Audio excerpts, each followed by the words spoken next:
Good afternoon, ladies and gentlemen, live from another California state prison, Jamestown, Sierra Conservation Camp. May I ask, who do we have on the line? What did they call you, sir? My name is Jared Zest.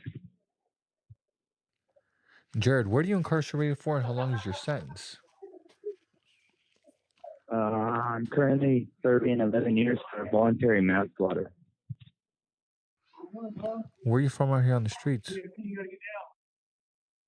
I'm from Riverside, California. Do you or did you belong to any type of gangs, groups, organizations? No, I wasn't a gang member on the street. You were a gang member in the streets, you said? No, I was not a gang member on the street. Okay, and Jared, first and foremost, before anything, bro, I'd like to go ahead and say thank you.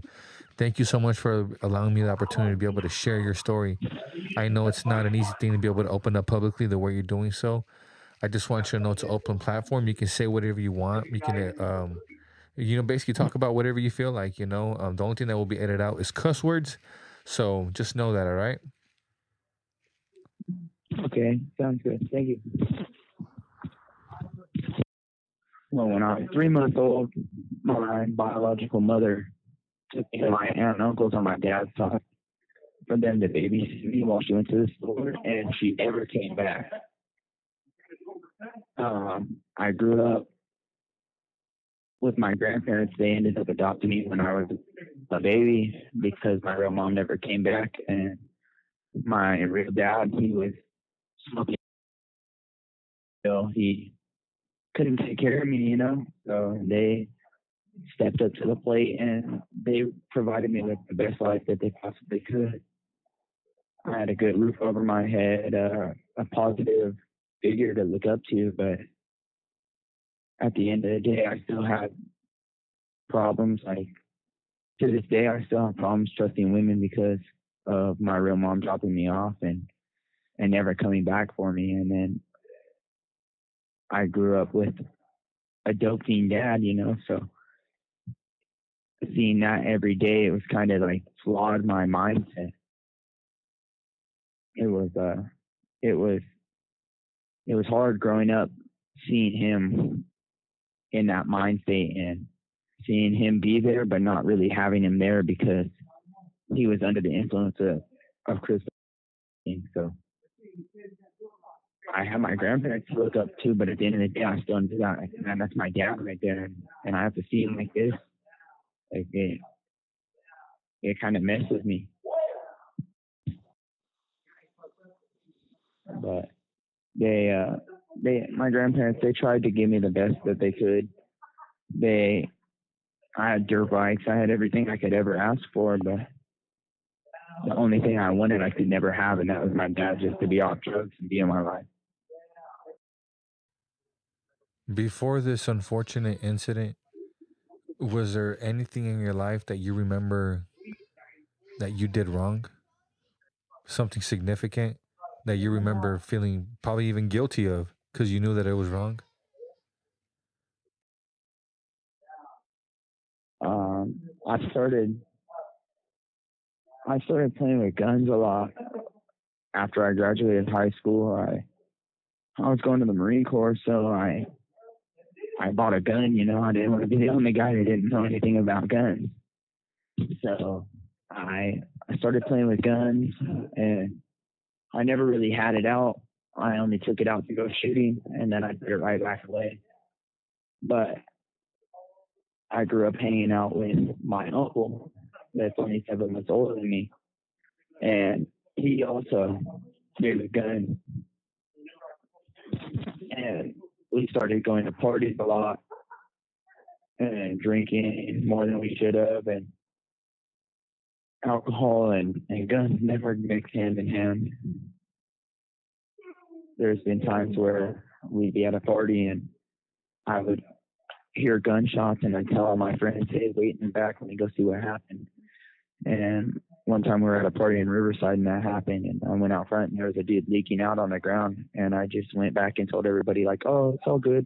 They just shot a gun in the air. And we went right back to partying until the cops came.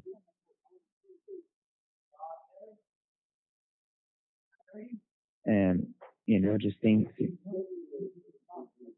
things like that, like, kind of just made me numb. Like, maybe, like, it brought less value to a human life in my eyes. And unfortunately, after multiple incidents like that,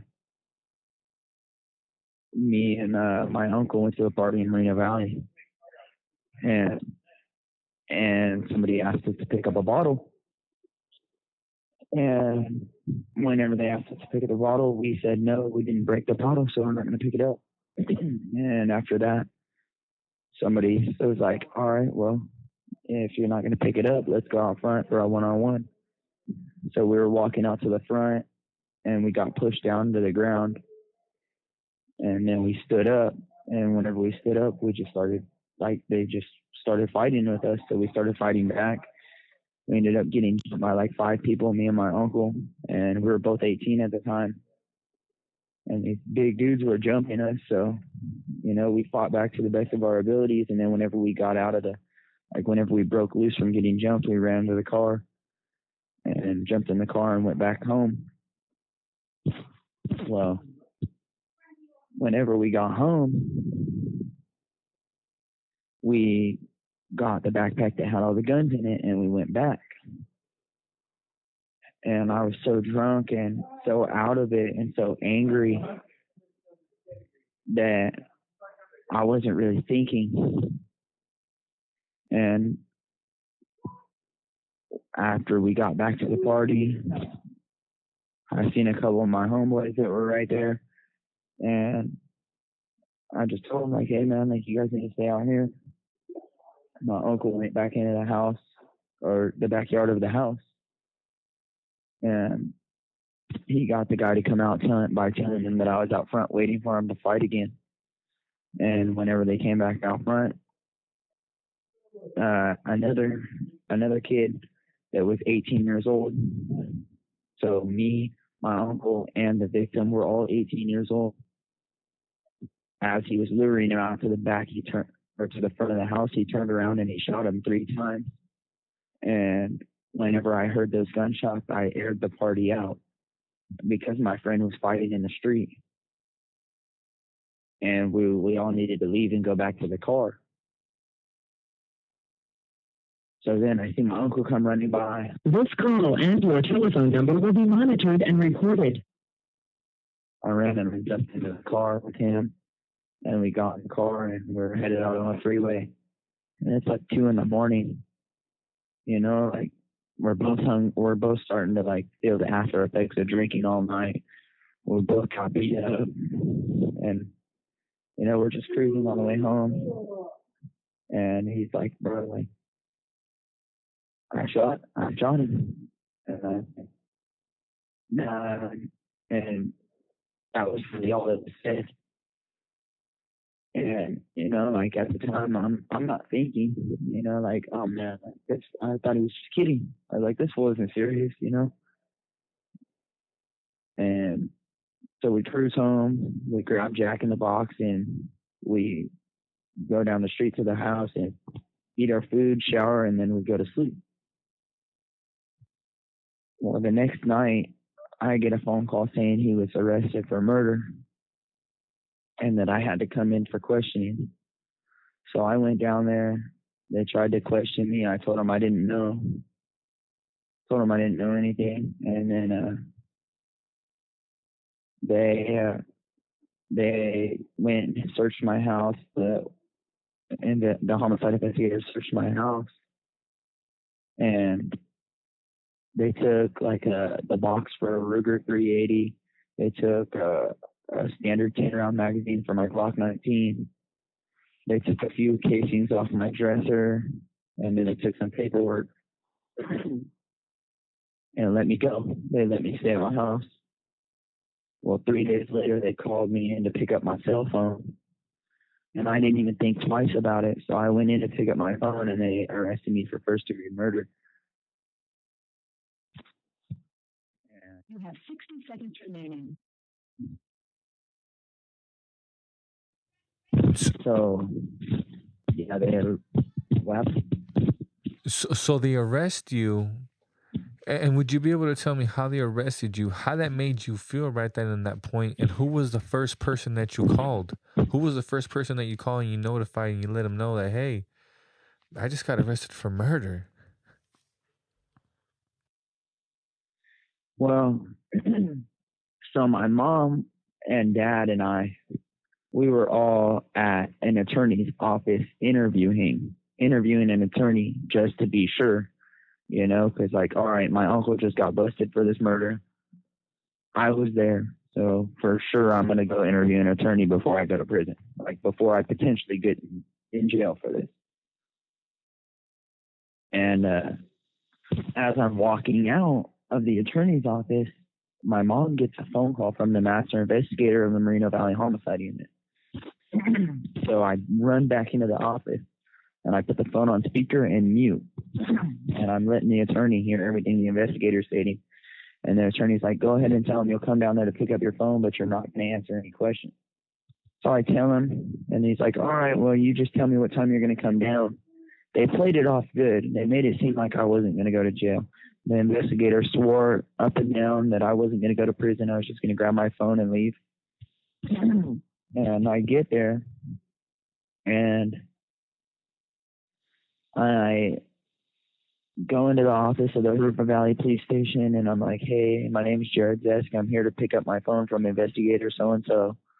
And they're like, this call and your telephone number will be monitored and recorded. Go ahead and wait. So me and my mom, we're waiting in the lobby. My dad's not there yet. And my dad pulls up. We go out, meet him in the parking lot, and come back in. And I see the investigator coming out. So I go to grab my phone. And I'm like, well, just so you know, I'm not going to answer any questions. Like, this is my attorney's card.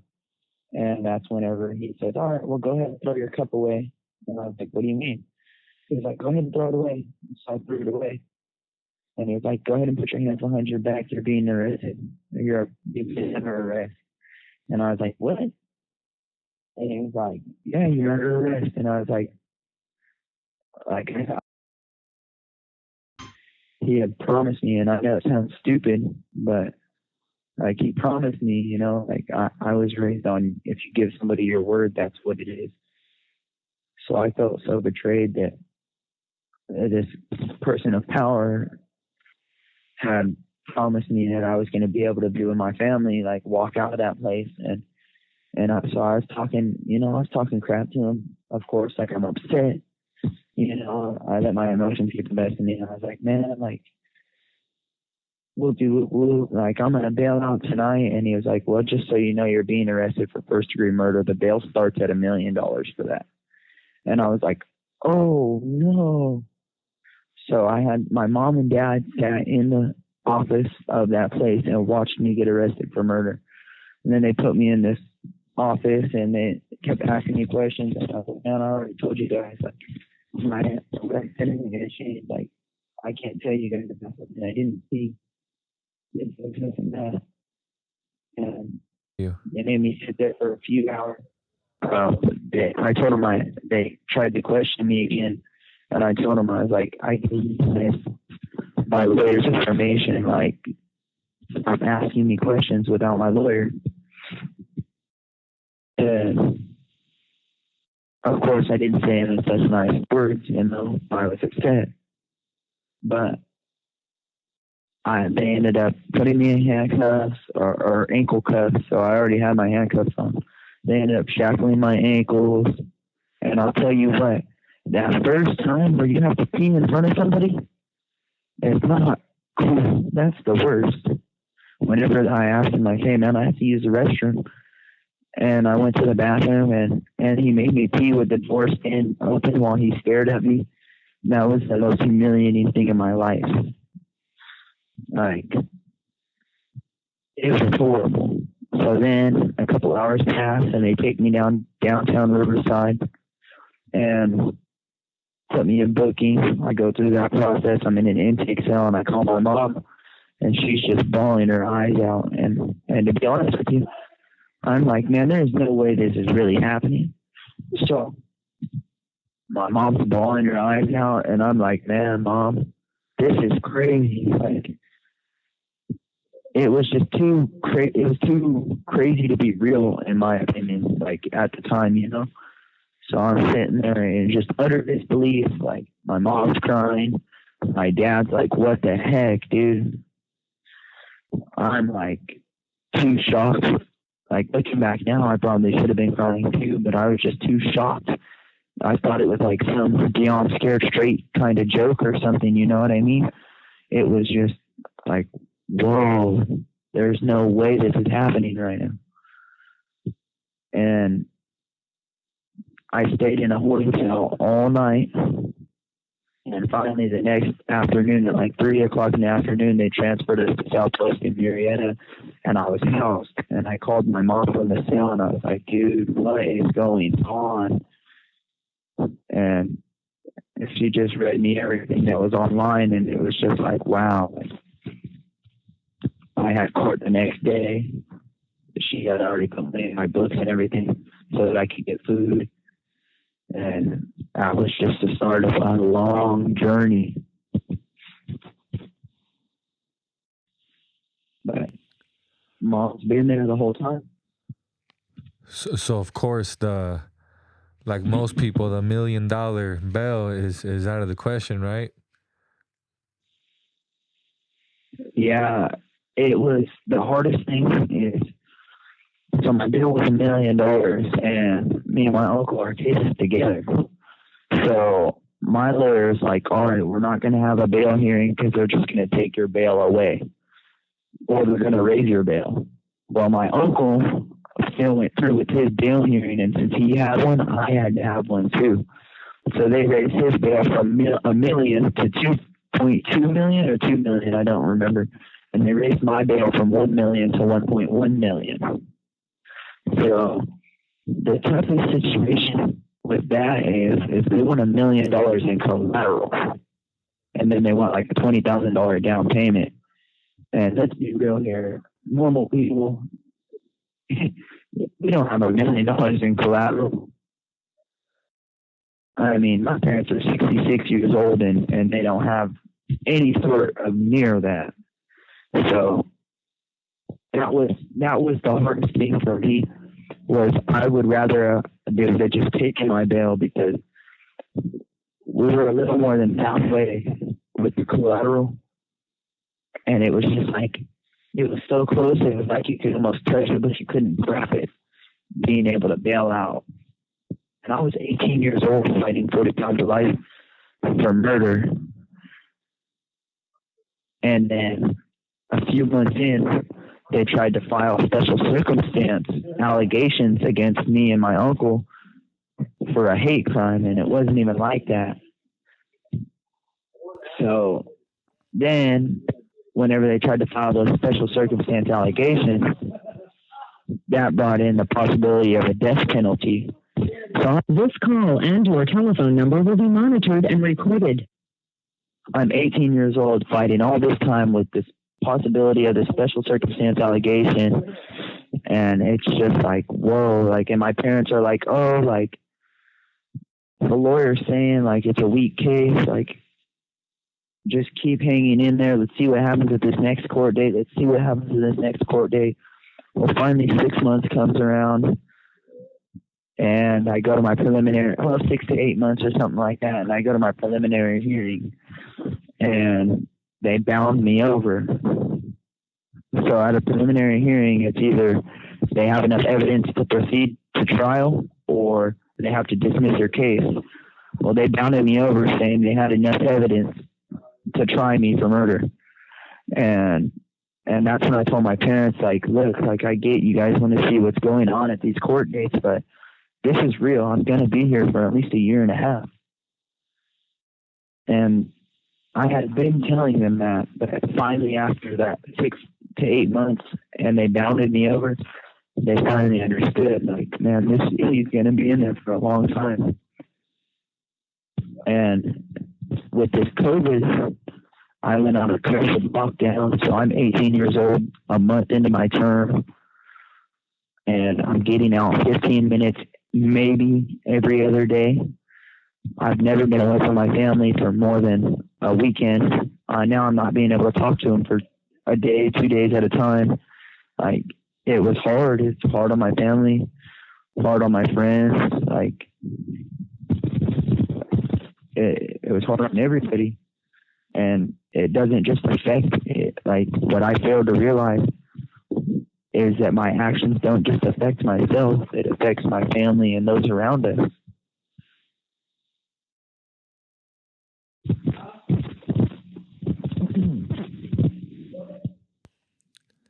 Can you see the stress, and can you hear the stress that you put on your parents, your mom, your dad?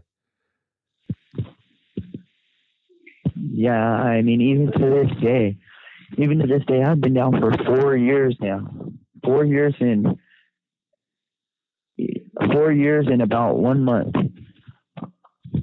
And I still, when I call my family, I can hear the crack in my mom's voice sometimes whenever it's getting to her, or when my dad will be like, I'll call and ask for money on my books for food or something, or my mom will say something about money on my books for store this month. And my dad just jokes around, and he's just joking, but he'll be like, damn, monkey, you owe me like $100,000 now. And I know he's joking, but he's serious at the same time, because my lawyer fees plus my store that I've been getting in and everything. And like, that's hard. Like, my family had to refinance our house to pay for my attorney. Like, they have to spend holidays. My family goes out to the desert for the holidays, and they just got home today. But my mom's like, man, I wish you were here. I see all the other boys out here, like, riding their motorcycles. And it's like, man, like, you should be here. And that's what kills me, is this time right here. This time right here is one thing, but hearing my mom tell me, man, you should be here, that's what kills me. When I was fighting my case in the county jail on these COVID lockdowns, getting out 15 minutes every other day, hearing my 60-something-year-old mom cry to me. She was 62 at the time. Hearing my 62-year-old mom cry to me and saying, Jared, if you don't get a deal, I'll be dead before you come home. That's whenever you sit down and you go back to that cell for the next 2 days and you really think about your actions. You really think about how your actions caused reactions and how those reactions affected your family. Like, that's what makes you rethink everything that you've done.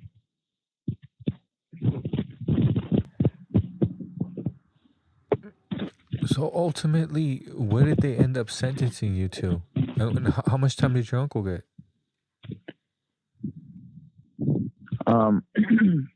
I ended up getting 11 years for manslaughter and a violent strike.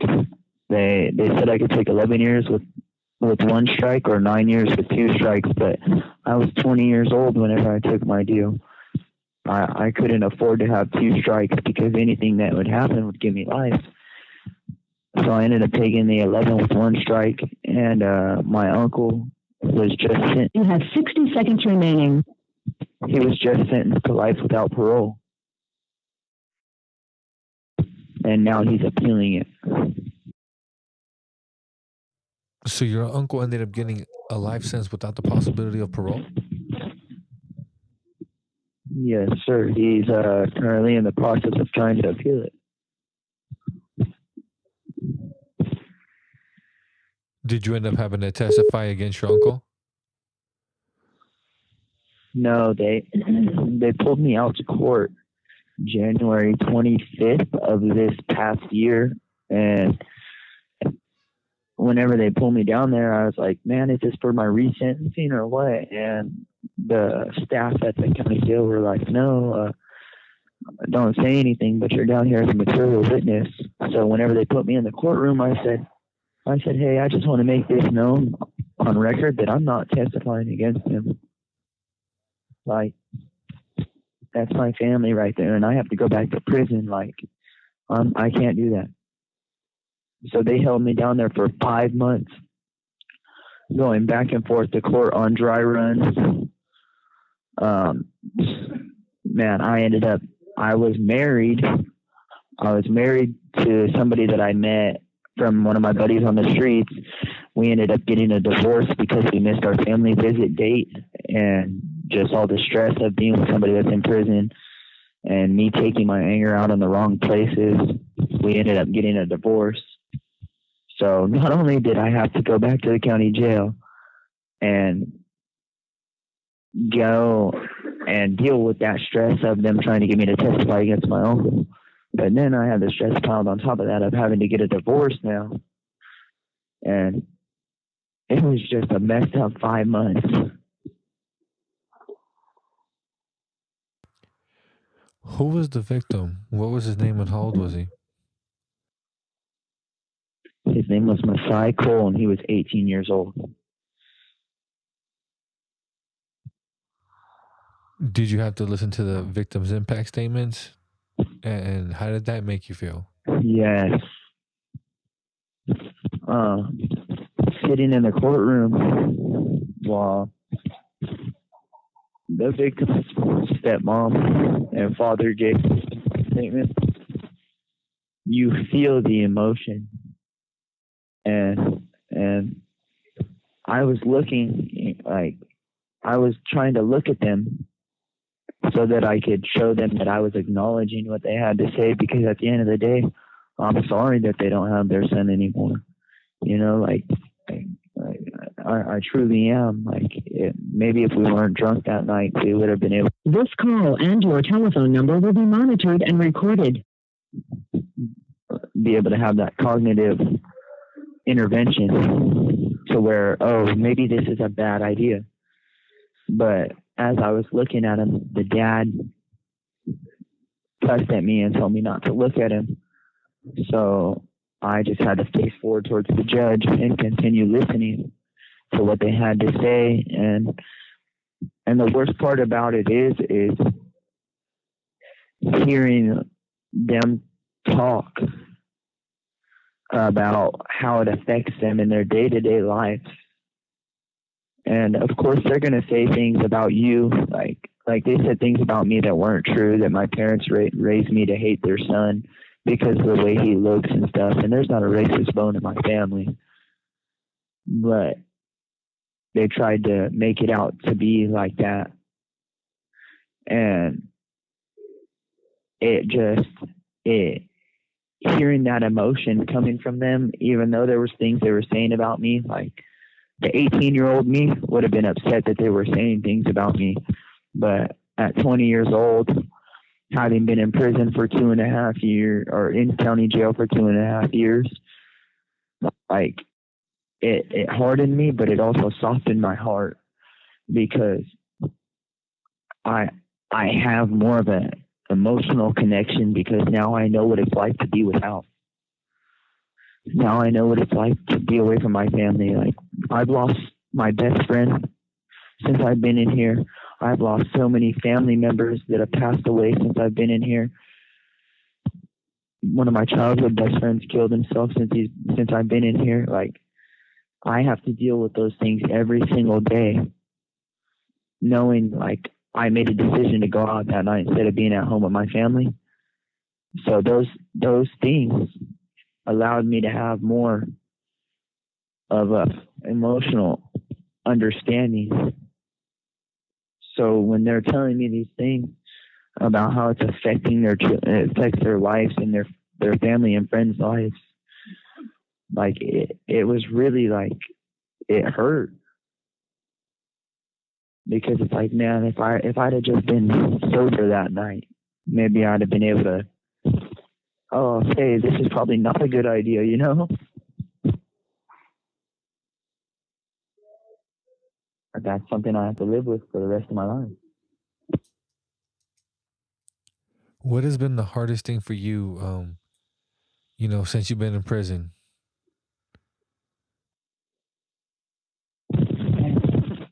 That's a hard question to answer. It's probably just been,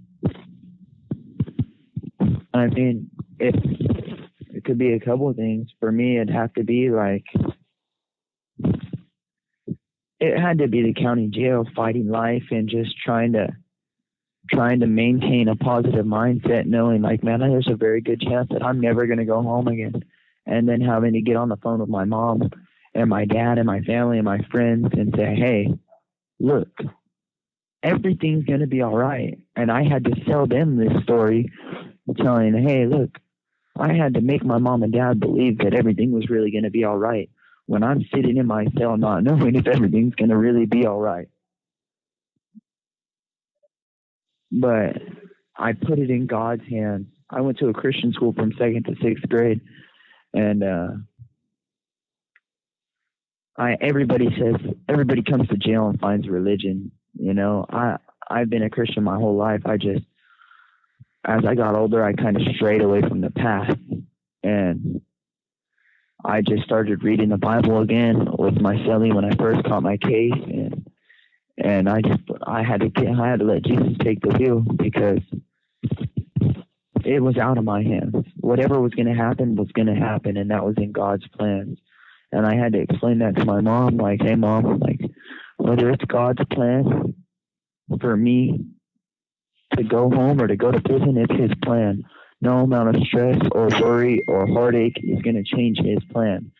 So we just have to understand that no matter what, it's a blessing.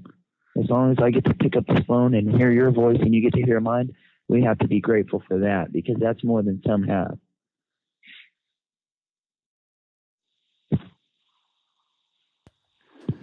Where do you see yourself doing, Jared? Once you hit the streets, what are your goals? What are what do you want to do? Well, I wanted to do HVAC or electrical, but fortunately, there's this guy, his name is Scott Budnick, and he created a pilot program for us to where now I'm a youth offender, which means I caught my case under 25. And since I'm violent, I've never been able to go to fire camp because I'm violent. My case is violent.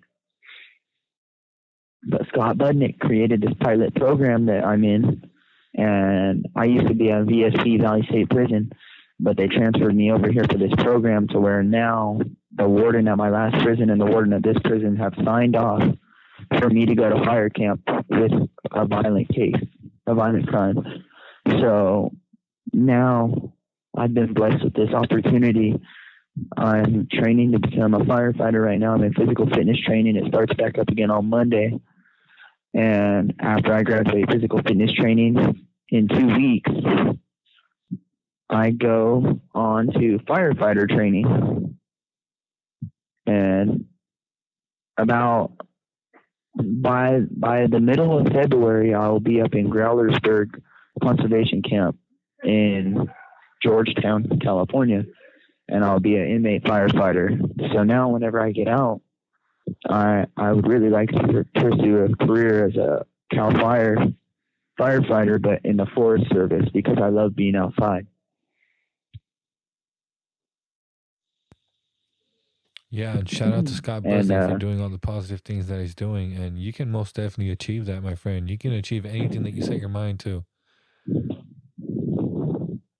For sure. Scott Budnick is amazing. He drops in. They're doing a Netflix documentary on this. So Scott Budnick drops in and he'll come in here and sit down and he'll chop it up with us, shoot videos. He gives us all hugs and stuff, you know. He's cool. He really he brings joy to this. And you know, he's giving me a chance to get my record expunged when I get out and to really make something of my like I said, I was going to the Marines and they asked me why I wanted this. And I told the warden at my last prison, I want this because it's a chance to make my family proud of me again.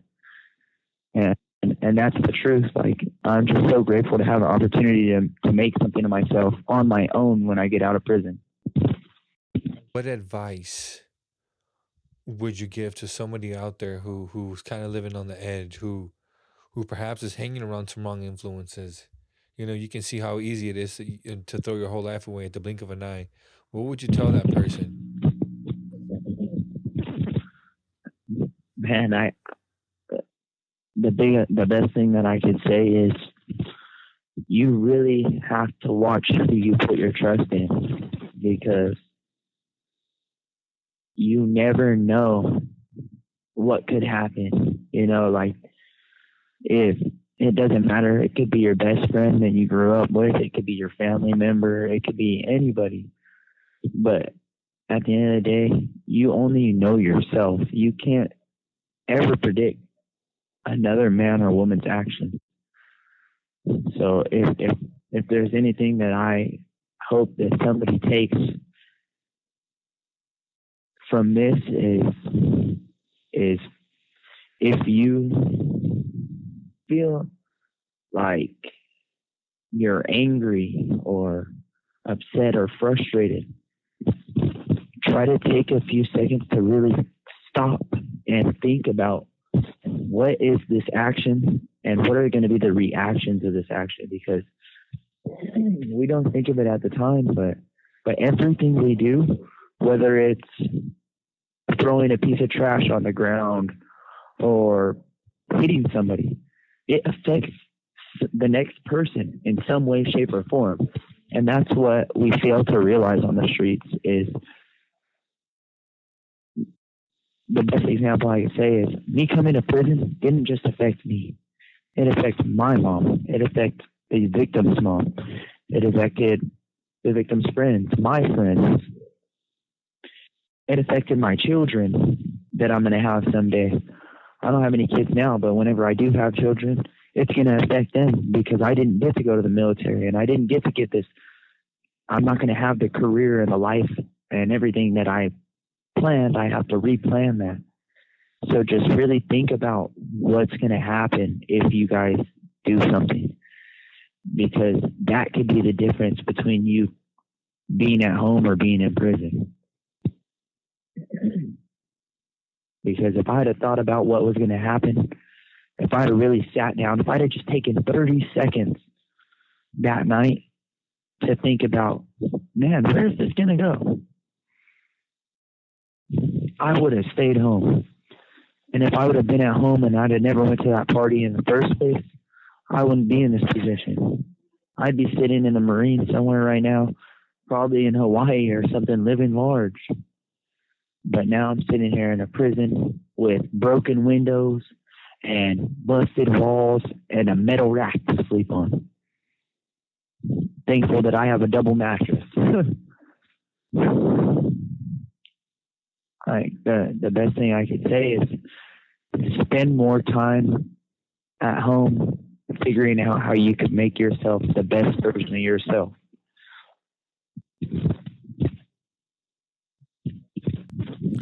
I want to go ahead and thank you, Jared, for allowing me to be able to share your story. I wish you a lot of luck, man. Fortunately for you, Jared, you have a chance to go home. I have spoken to many people who have cases very similar to yours, who were drivers, who were there around these murders. And unfortunately for them, they're not going home. They're serving life. So I hope, man, that you do get a second chance at life. And I wish you a lot of success, Jared. Thank you. I appreciate it so much. I appreciate you giving me the opportunity